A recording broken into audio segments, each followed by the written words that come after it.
Hello दोस्तों, एक बार फिर से स्वागत है आप सभी का हमारे चैनल रील्स एंड वेल्स में। इस बार का जो जर्नी था वो था हमारा कृष्णेश्वर ज्योतिर्लिंग और एलोरा केव के ऊपर। हम लोग शिरडी से कुछ 1-1.5 घंटे में ही कृष्णेश्वर टेम्पल पहुंच गए।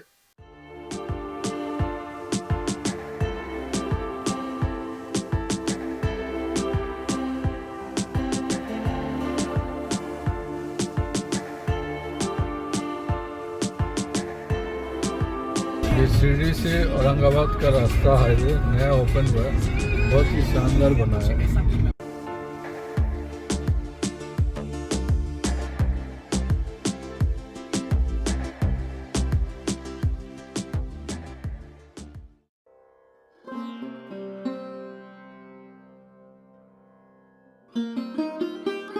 ये पार्किंग एरिया, यहीं पे हमने अपनी गाड़ी पार्क की थी। कृष्णेश्वर ज्योतिर्लिंग एक गांव के पास है जिसे वेरूर कहा जाता है, जो महाराष्ट्र के औरंगाबाद जिले में स्थित है। ये ज्योतिर्लिंग भगवान शिव के 12 ज्योतिर्लिंगों में से एक है जो पवित्र माने जाते हैं। कृष्णेश्वर ज्योतिर्लिंग के लिए बनाए गए मंदिर में मध्यकालीन हिंदू मंदिर वास्तुकला का एक सुंदर उदाहरण है। इसमें जटिल नक्काशियों और मूर्तियों की सुंदरता है जो प्राचीन कलाकारों के कला और वास्तुकला कौशल को दर्शाती है।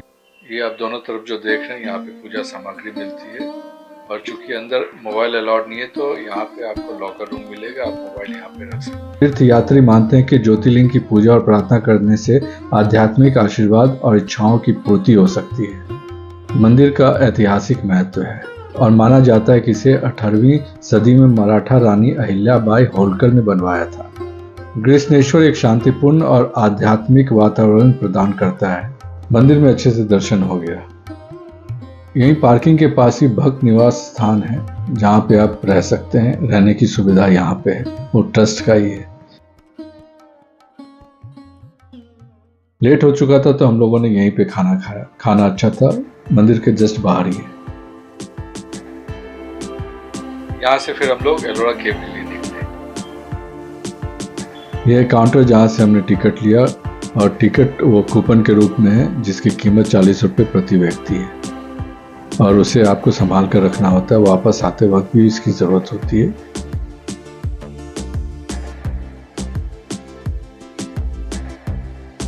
ये एलोरा गुफा का मैप है जिसमें पूरा डिटेल लिखा हुआ है, तो आप इसको फॉलो करके जा सकते हैं। ये हम लोग आए हुए हैं एलोरा केव में।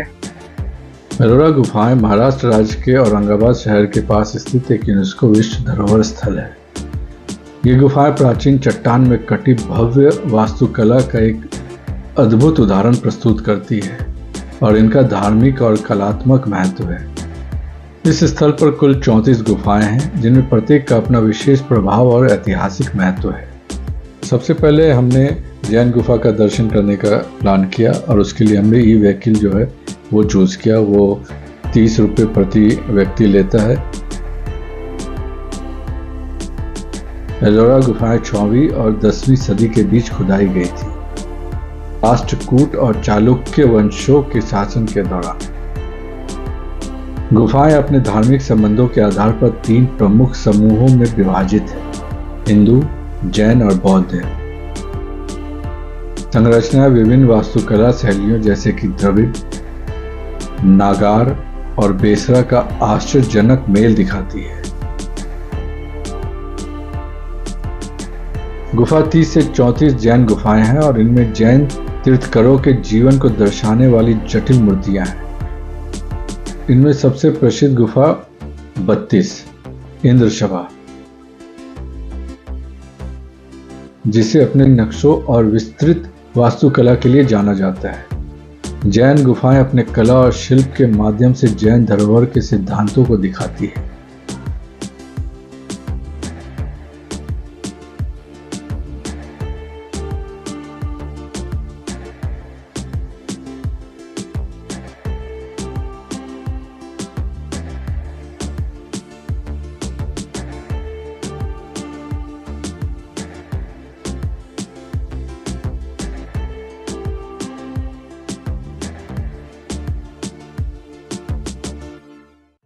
ये जो देख रहे हैं आप एकदम नेचुरल पेंटिंग है। ये उस ज़माने की सोचिए यार, आज तक है। अभी काफ़ी चीज़ें बिगड़ चुकी हैं लेकिन फिर भी और सब चित्र का एक अलग ही कुछ न कुछ कहानी है।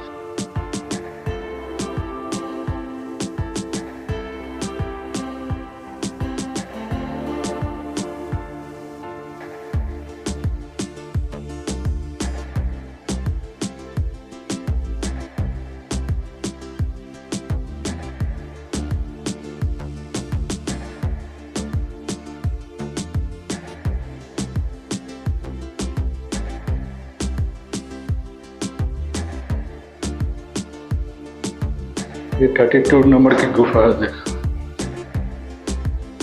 इंद्र सभा एक जैन गुफा है जिसमें जैन तीर्थंकरों को दर्शाने वाली विस्तृत मूर्तियां और जटिल वास्तुकला है।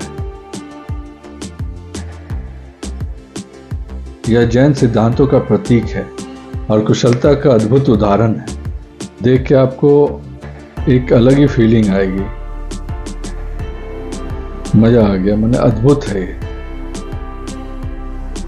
और सबसे जो मेन चीज़ है, इसके जो दीवारों पे जो नक्काशी की है ना, बिल्कुल अद्भुत है वो।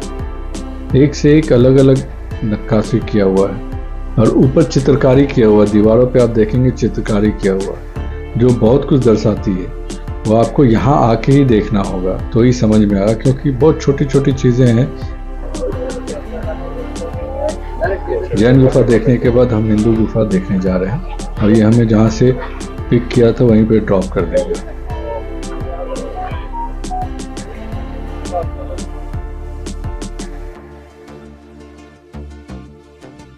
गुफा 13 से 29 हिंदू देवताओं और पौराणिक कथाओं को समर्पित है। इनमें सबसे प्रमुख कैलासा मंदिर गुफा 16, जो एक ही चट्टान से निर्मित एक विशाल मोनलिथ संरचना है जो भगवान शिव के आवास माउंट कैलाश को दर्शाती है। इन गुफाओं की मूर्तियों और नक्शों की जानकारी और कला का बजाय करना चुनौतीपूर्ण है। इधर एंट्री है।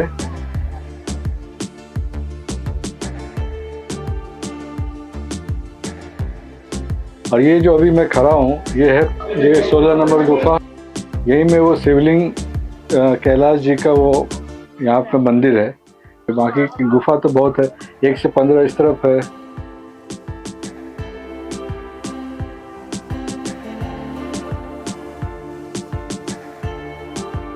सोलह नंबर गुफा के बारे में पूरा डिटेल यहाँ लिखा हुआ है।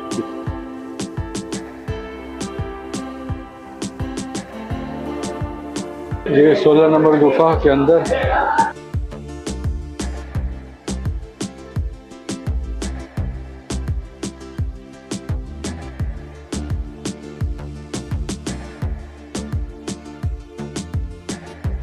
कैलाशम मंदिर भगवान शिव को समर्पित एक महत्वपूर्ण स्थान है जो माउंट कैलाश को दर्शाने के लिए एक ही चट्टान से निर्मित है।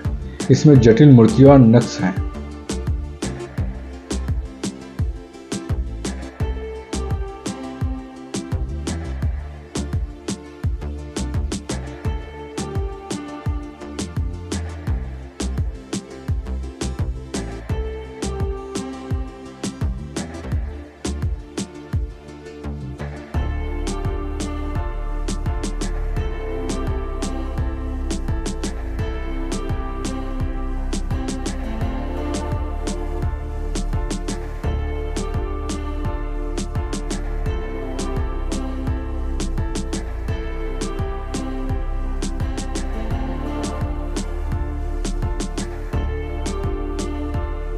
मेन टेंपल है।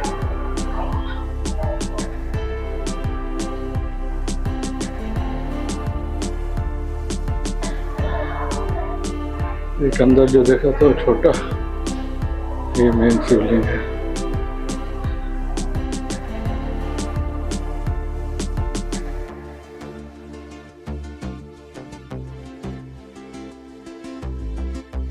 गुफाएं 1 से 12 बौद्ध गुफाएं हैं और इनमें एलोरा में कुछ सबसे पुराने संरचनाएं शामिल हैं।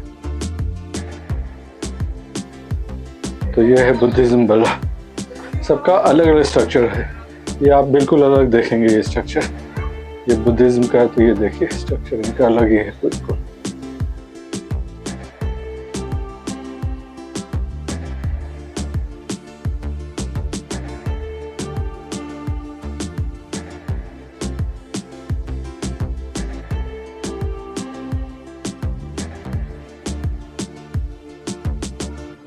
गुफा 10, जिसे विश्वकर्मा गुफा भी कहा जाता है, एक महत्वपूर्ण उदाहरण है जिसमें चैत्य हॉल, पूजा हॉल और बुद्ध की मूर्तियां हैं। ये गुफाएं बौद्ध साधुओं के लिए मठ और पूजा हॉल के रूप में कार्य करती हैं।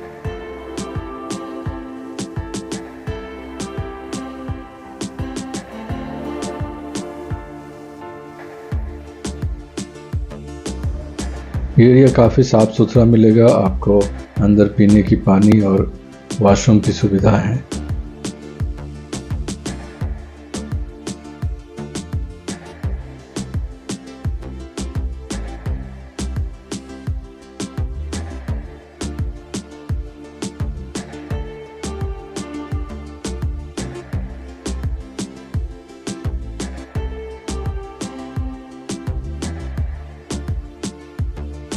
कुछ बातें जो ध्यान रखने वाली बात है एलोरा केव घूमने के समय, वो है एक तो जूता जूता अच्छा होना चाहिए, पानी की बोतल साथ में रखें, कुछ खाने को रख लें अपने साथ, मीठा कुछ रख लें।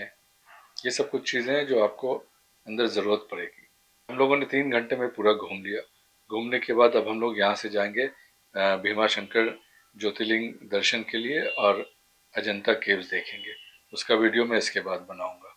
वैसे तो एक दिन काफ़ी है कृष्णेश्वर टेम्पल और एलोरा केव घूमने के लिए।